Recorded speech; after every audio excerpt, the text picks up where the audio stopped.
बार सुन रहे होंगे कि आरबीआई के खजाने में भी चोरी हो गई। जी हां, रिजर्व बैंक ऑफ इंडिया का खजाना भी चोरी हो गया। देखिए कैसे, ये तस्वीर देख रहे हैं, सीसीटीवी तस्वीर है। ये ट्रॉली में ऊपर गत्ते भर भर कर ले जा रहे हैं। ये आरबीआई के नोट हैं जो लेकर फुर हो गए।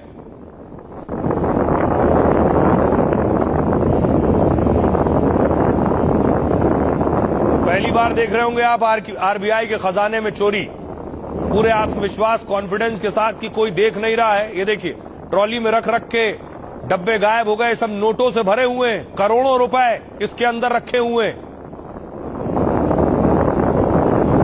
बाकी बैंकों में तो आपने सुनी होगी चोरी, लेकिन आरबीआई में बहरहाल। लेकिन देखिए, पुलिस ने एक्शन लिया और चोरी करने वाले पकड़ भी गए हैं और कैश बरामद हुआ है।